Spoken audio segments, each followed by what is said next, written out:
Kali ini kita akan berkenalan dengan seorang filsuf Jerman yang mempunyai kedudukan yang khas ya dalam sejarah filsafat abad ke-19. Filsuf ini bernama Friedrich Nietzsche. Friedrich Nietzsche hidup dalam kurun waktu 1844 sampai 1900. Nietzsche ini dilahirkan di Roggen, dekat kota Leipzig. Ia lahir sebagai putra seorang pendeta Protestan, gereja Lutheran. Ia tentu dididik secara sangat religius. Pada tahun 1864, Nietzsche kuliah di Universitas Bonn dengan tujuan mempelajari teologi dan kesusastraan klasik Yunani dan Romawi. Tidak lama kemudian ia pindah ke Leipzig untuk meneruskan studi filologi klasik. Saat itu ia sudah meninggalkan iman Kristen. Suatu peristiwa yang sangat penting waktu mahasiswa ialah perkenalan dengan karya-karya Schopenhauer, filsuf ya, yang kebetulan ia temukan pada satu tempat penjualan buku-buku bekas, buku loakan ya. Nietzsche juga sangat mengagumi komponis Jerman Richard Wagner 1813-1883. Dan beberapa waktu lamanya Nietzsche bersahabat dengan Wagner, ya, teman akrab, sohib. Nietzsche sendiri memang punya bakat besar ya di bidang musik. Waktu Nietzsche berumur 24 tahun, ia sudah diangkat menjadi profesor dalam filologi klasik di Universitas Basel ya di Swiss. Karena dianggap sangat pandai, Universitas Leipzig memberikan gelar doktor kepadanya atau menyerahkan gelar doktor kepadanya tanpa harus mengikuti ujian. Asik nih kayaknya. Pada tahun 1879, Nietzsche meletakkan jabatannya sebagai profesor karena kesehatannya makin terganggu. Dalam 10 tahun berikutnya, ia berkeliling di Italia Utara, Prancis Selatan, dan Swiss guna mencari tempat yang cocok untuk kesehatannya. Dalam periode ini, Nietzsche mengarang banyak buku. Pada awal tahun 1889, ia ditimpa serangan penyakit jiwa. Nah, dengan peristiwa itu berakhirlah aktivitas Nietzsche sebagai filsuf dan sastrawan. Untuk beberapa waktu lamanya ia diopname dalam klinik psikiatris. Sampai akhir hidupnya, Nietzsche dirawat oleh ibunya dan saudaranya, saudara perempuan.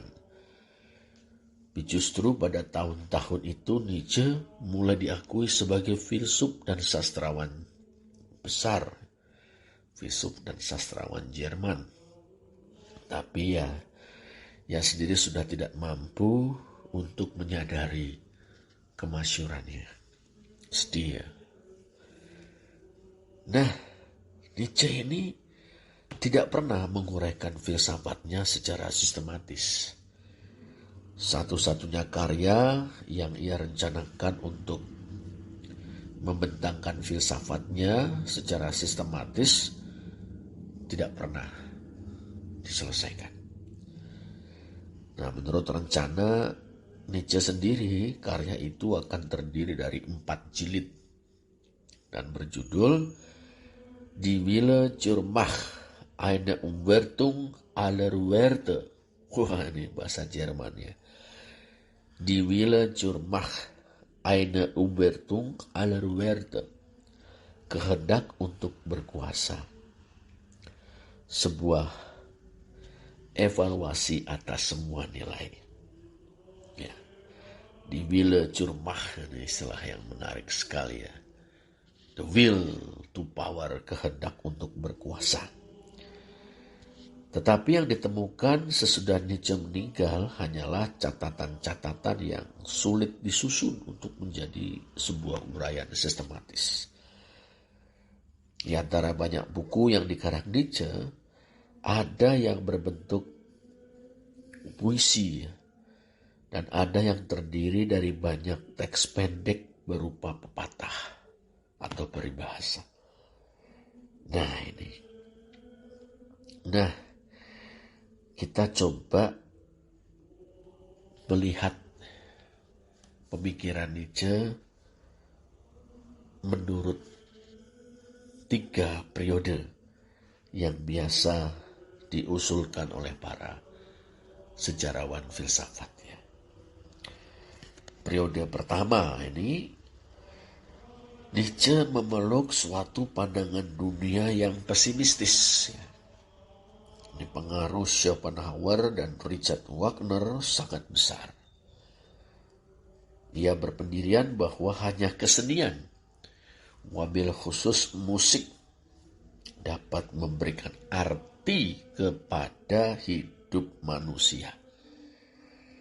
Nah, buku pertama yang dikarang Nietzsche judulnya Die Geburt der Tragödie aus dem Geiste der Musik.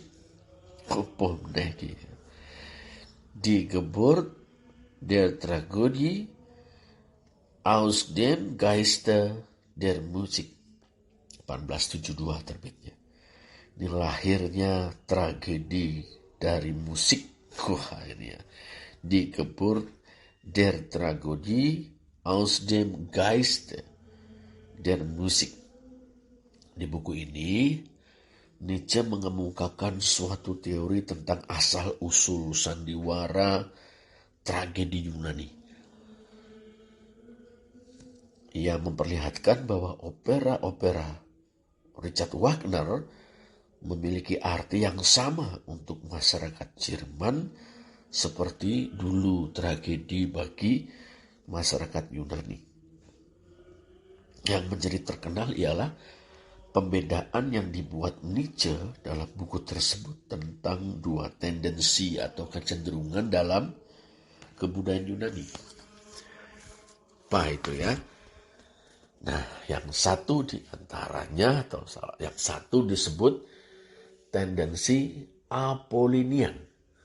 Satunya lagi tendensi Dionysian. Loh, bukankah ini merujuk pada dewa Yunani ya, yaitu Apollo dan Dionysios atau Dionysos ya. Nah, ini tendensi Apollinian ya tidak lain dari kecenderungan untuk keseimbangan, harmoni atau keselarasan, dan ukuran yang telah diwujudkan dalam arsitektur serta seni pahat Yunani. Sedangkan tendensi Dionysian adalah daya pendorong hidup yang ingin melebihi semua norma, aturan, atau nilai. Nah, tendensi kedua ini diwujudkan dalam pestariuh, ya, pestaria, pesta pora, yang setiap tahun diadakan untuk menghormati dewa Dionysos, dan dalam musik serta tari-tarian yang meramaikan perayaan pesta itu. Menurut Nietzsche, dalam budaya Yunani, tendensi atau kecenderungan Apollinian bertugas untuk atau berfungsi untuk mengendalikan tendensi atau kecenderungan Dionysian. Nah, tragedi Yunani diterangkan sebagai semacam sintesa antara musik dan tarian Dionysian dalam bentuk Apollinian. Wah, gila. Ya. Itu periode pertama. Sekarang periode kedua. Pada tahun 1876, Nietzsche memutuskan hubungannya dengan Wagner. Kejadian itu bisa dipandang sebagai permulaan periode baru. Dalam periode ini, Nietzsche menerbitkan beberapa buku yang sebagian besar terdiri dari pepatah-pepatah. Wah, ini. Atau teks-teks pendek yang umumnya tidak melebihi setengah atau satu halaman saja. Buku yang khas untuk periode kedua ini adalah, ini loh pemeneki, Mensliches, ya, Mensliches, alle zu Mensliches. Wah, ini ya. Mensliches, alle zu Mensliches. Wah, ini ya 1878 sampai 1880. Apa artinya ya? Mensliches, alle zu Mensliches. Manusiawi, terlalu manusiawi. Nah, selama periode ini Nietzsche bersikap kritis ya, terhadap metafisika dan kesenian. Ia menjunjung tinggi sains, ilmu pengetahuan. Oleh karena itu, pendirian Nietzsche pada periode ini pernah dicap sebagai positivisme, meskipun mungkin tidak tepat, ya, tidak seperti positivisme Auguste Comte yang pernah kita bahas pekan lalu. Itu periode kedua. Berikutnya adalah periode ketiga nih, ya, dengan buku Also Sprach Zarathustra. Oh, pemenek ya. Also Sprach Zarathustra. 1883 sampai 1885 ini ya terbitannya ya. Also Sprach Zarathustra itu artinya demikian sabda Zarathustra. Itu filsuf. Zarathustra ini kan pendiri agama Zoroastrianisme ya. Nah, ini terbitan buku ini mulai mengawali suatu periode baru dalam aktivitas Nietzsche sebagai filsuf. Buku ini merumuskan pemikiran Nietzsche dalam bentuk puitis. Pada tahun-tahun ini Nietzsche semakin mengalami kesepian. Wah, buku-bukunya hampir tidak mengakibatkan gema apapun. Ia tidak lagi dimengerti oleh para sahabatnya di masa lalu, masa silam. Gaya bahasa Nietzsche pada waktu itu menampakkan keadaan hatinya yang semakin pahit. Wah, kritik tajam atas agama Kristen yang sudah ia kemukakan dalam karya-karya lain sekarang memuncak dalam dua buku kecil ya. Götterdämmerung. Wah, ini Götterdämmerung. Senjakala dewa-dewa, pudarnya dewa-dewa. Dan Der Antichrist atau Sang Antikristus. Bersama dengan dua karangan lain selesai ditulis tidak lama sebelum Nietzsche ditimpa serangan penyakit jiwa. Nah, ini sekarang kita coba cari tahu ya pokok-pokok pikirannya Nietzsche di dalam periode ketiga. Oke? Iya, kita lanjut ya. Pertama, kehendak untuk berkuasa. Ini. Nah, bagi Schopenhauer ya, sebelum Nietzsche ya, realitas seluruhnya disamakan dengan kehendak. Nietzsche merumuskan pendiriannya tentang kehendak untuk berkuasa ya, Der Wille zur Macht itu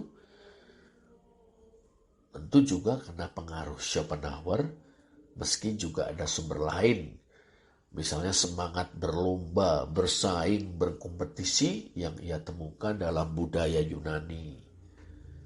Pendirian ini terutama diutarakan Nietzsche dalam rangka filsafat manusia, antropologi, tapi lama-kelamaan dia beranggapan bahwa prinsip kehendak untuk berkuasa, der Wille zur Macht atau the will to power, berlaku untuk segala sesuatu yang ada.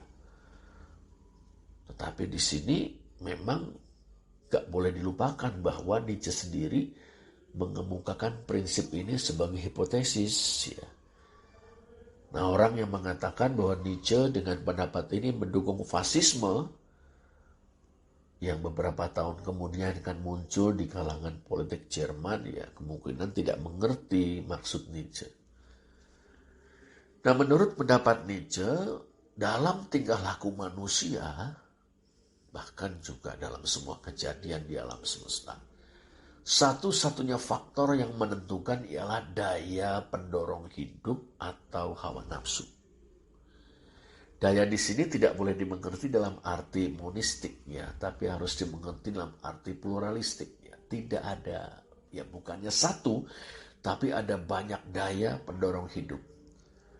Yang rohani pun mewujudkan daya pendorong hidup itu. Pengenalan misalnya merupakan alat bagi kehendak untuk berkuasa. Dengan pengenalan kita menguasai benda-benda alamiah. Jadi kita mempelajari sesuatu untuk menguasainya. Ini dia. Tapi sering terjadi bahwa daya pendorong hidup menampakkan diri sebagai roh. Karena orang merasa terlalu lemah untuk melampiaskan nafsunya. Nah, sehubungan dengan itu, Nietzsche membedakan moral budak, moral tuan. Dua macam moralitas, ya, moral tuan dan moral budak. Manusia yang hidup menurut moral tuan memberanikan diri untuk mewujudkan hawa nafsunya. Manusia macam ini tidak mencari dalih dalam roh, tidak juga memakai roh sebagai topeng. Ini. Tapi manusia yang hidup menurut moral budak tidak memberanikan diri untuk melampiaskan hawa nafsu, tapi menyuruh roh untuk menaklukkan hawa nafsu. Nah, di sini virtues, kebajikan-kebajikan atau keutamaan-keutamaan seperti kasih sayang, keramah tamahan, kerendahan hati dijunjung tinggi. Sedangkan individu yang kuat dan otonom dianggap tidak sepatutnya. Nietzsche berpandangan bahwa moral budak diciptakan oleh agama Yahudi. Memuncak dalam kebudayaan barat yang dijiwai oleh agama Kristen. Itu mengasihi, mengampuni, rendah hati, lemah lembut. Wah, ini kan ajaran agama Kristen ini membentuk moral budak. Tapi memang Nietzsche mengakui juga bahwa biasanya kedua moral ini terdapat dalam keadaan tercampur, malah dalam pribadi yang sama.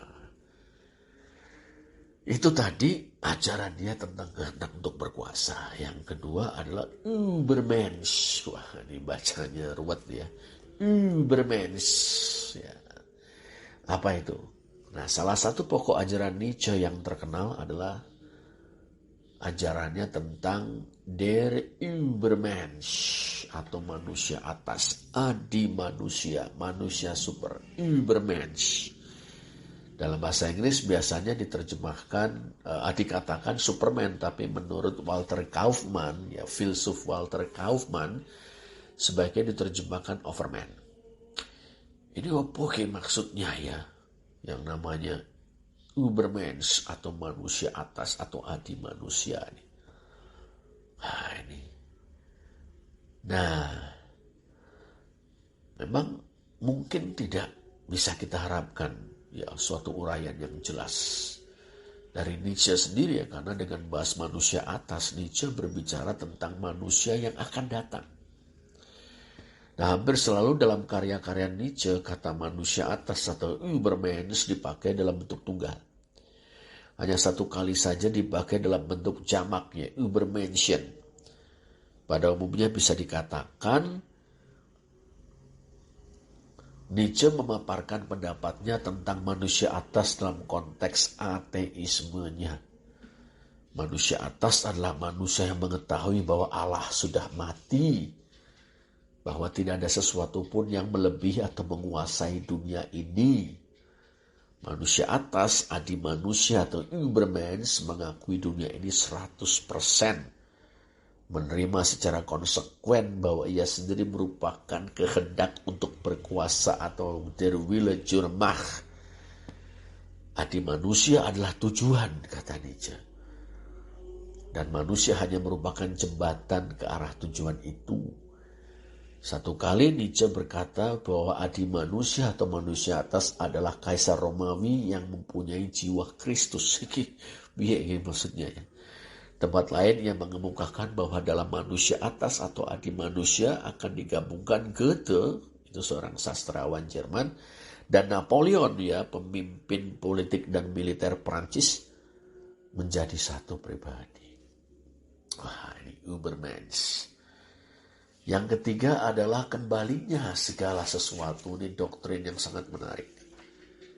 Ketika pada suatu hari Nietzsche berjalan-jalan menikmati keindahan alam, tiba-tiba Nietzsche mendapat semacam ilham yang menjadi dasar bagi anggapan yang biasanya disebut die ewige Wiederkehr des Gleichen. Ya. Die ewige Wiederkehr des Gleichen. Apa itu? Die ewige Wiederkehr des Gleichen. Kembalinya segala sesuatu, ya. Die ewige Wiederkehr des Gleichen.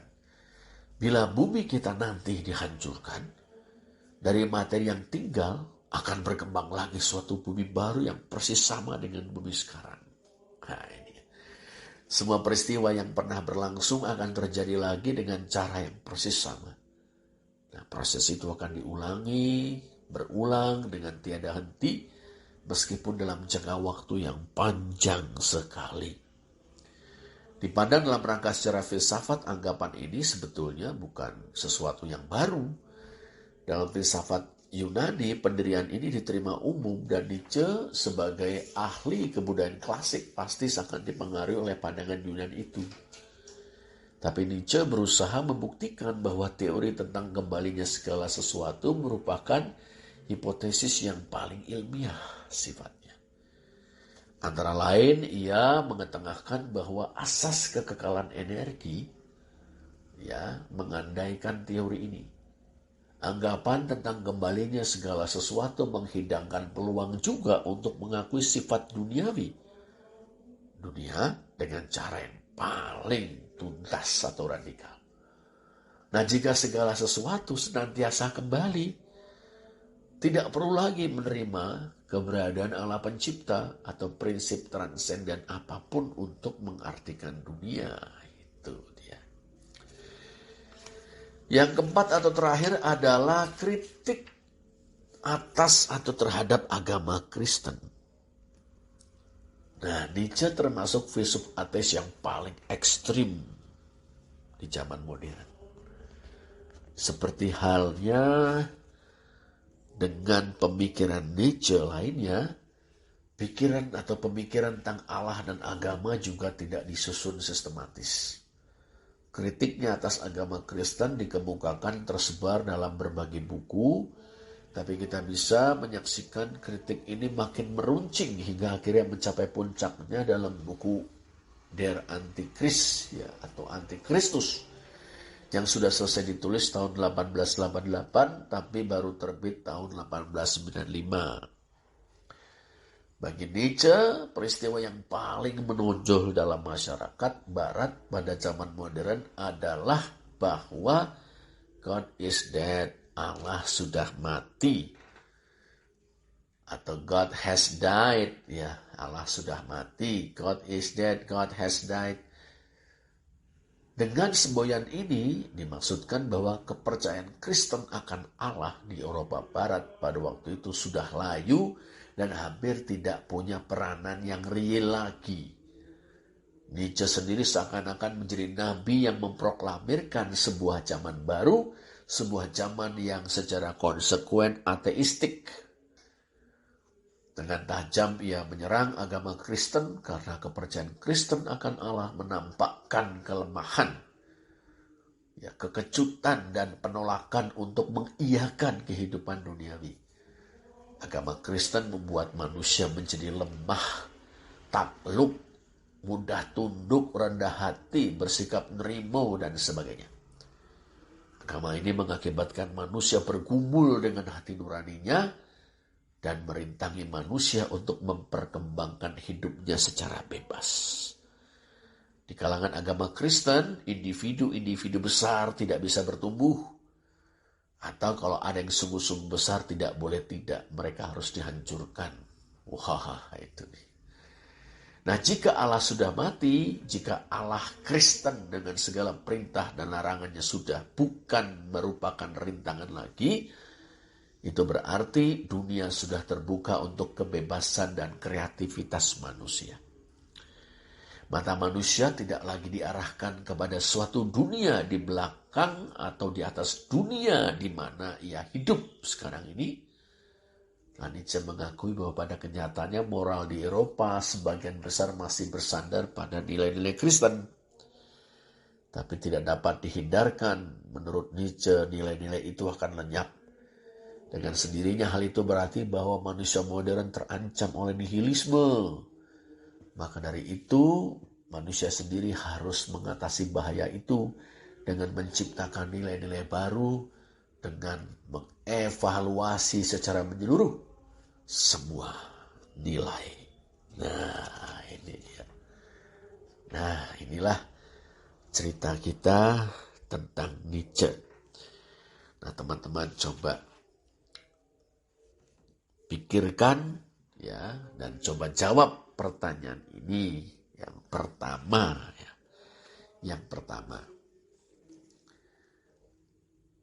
apa yang menarik dari pemikiran Nietzsche? Apa yang menarik bagi saudara dari pemikiran Nietzsche? Yang kedua, apa yang saudara setujui dalam pemikiran atau dari pemikiran Nietzsche? Tolong jelaskan. Dan yang ketiga, apa yang Anda atau saudara tidak setujui dari pemikiran Nietzsche? Mengapa? Jelaskan. Nah, ini 3 pertanyaan yang menjadi tugas PR filsafat kita. Oke, selamat menikmati pemikiran Friedrich Nietzsche. Selamat memikirkan pertanyaan-pertanyaan dan menjawabnya. Dengan penuh gembira sambil ngopi-ngopi, makan pisang goreng. Tuhan memberkati. Amin.